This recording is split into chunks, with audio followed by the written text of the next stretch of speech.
Hello guys, welcome back to my channel. তো আজকে আমি রেসিপি শেয়ার করছি তোমাদের সাথে ডিম ভাপা। তো ফার্স্টেই কড়াইয়ে তেল দিয়ে দিলাম। তেলটা গরম হওয়ার জন্য অপেক্ষা করব।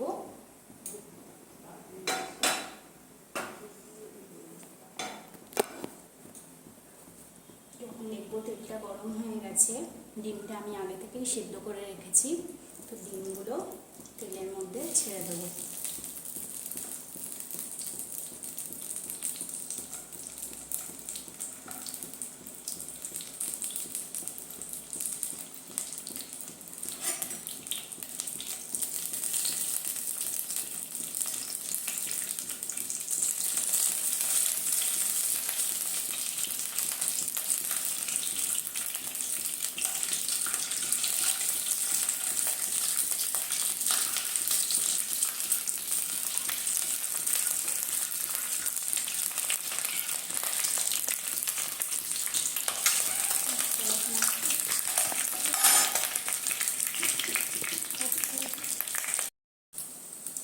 তো দেখে নাও, আমাদের ডিমটা গোল্ডেন ব্রাউন কালারের হয়ে গেছে। তো আমরা এখন ডিমটাকে তুলে ফেলছি।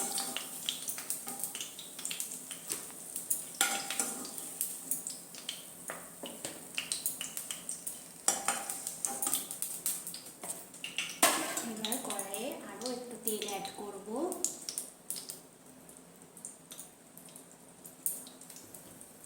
এবার সমস্ত কাঁচা জিনিসগুলো দিয়ে দেবো। কী কী আছে এর মধ্যে? দিলাম টমেটো, পেঁয়াজ, আর একটু আদা রসুন থেতো করা,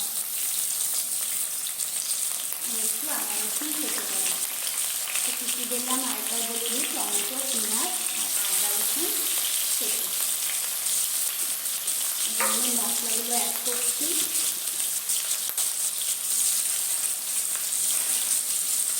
তো ফার্স্টেই দিয়ে দিলাম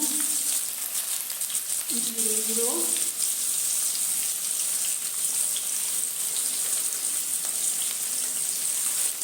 তারপরে দিলাম হলুদ গুঁড়ো, তারপরে দিলাম শুকনো লঙ্কার গুঁড়ো, তারপরে দিয়ে দেবো লবণ স্বাদ অনুযায়ী। এবার ভালো করে মশলাটা কষাতে থাকবো।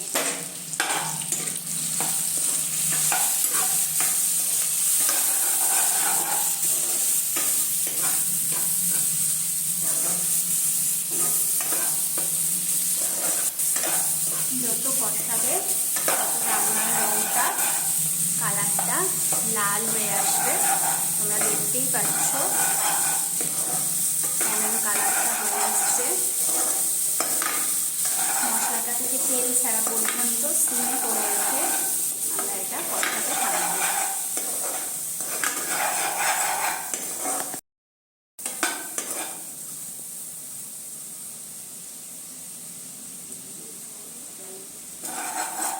অলমোস্ট আমাদের মশলাটা কষে এসছে। তো আমরা এটার মধ্যে এবার অ্যাড করব সর্ষে, পোস্ত আর কাঁচা লঙ্কা বাটা। তো এটা আমি দিয়ে দিলাম। পরে বাটিটা একটু জল দিয়ে ধুয়ে জলটাকেও অ্যাড করব, কারণ বাটির সাইডে লেগে আছে।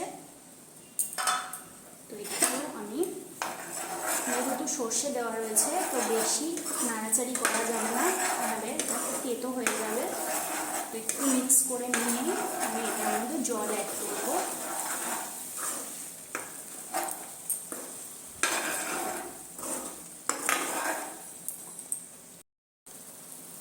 দেখতেই পাচ্ছ মশলাটা থেকে তেল ছেড়ে দিয়েছে। তো এবার আমরা এটার মধ্যে জল অ্যাড করব। একটু ফুটে আসলেই ডিমগুলোকে দিয়ে দেবো। তো আমরা অ্যাড করে দিলাম জল। এটা যেহেতু একটু কষা কষা হবে, তো বেশি জল অ্যাড করবে না। তো এটা ফুটে আসলেই আমরা ডিমগুলোকে অ্যাড করে দেবো।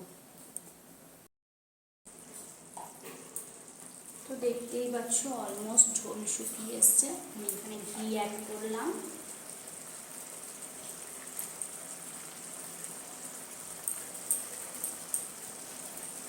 একটু কাঁচা সর্ষের তেল অ্যাড করলাম।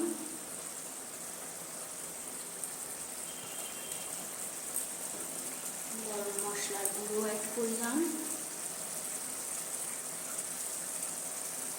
আর একটু ধনে পাতা অ্যাড করলাম।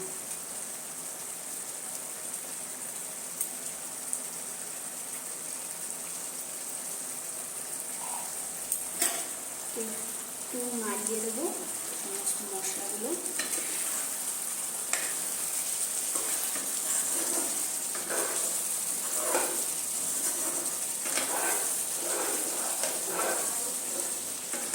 তো এবার আমাদের রেডি হয়ে গেছে ডিম ভাপা।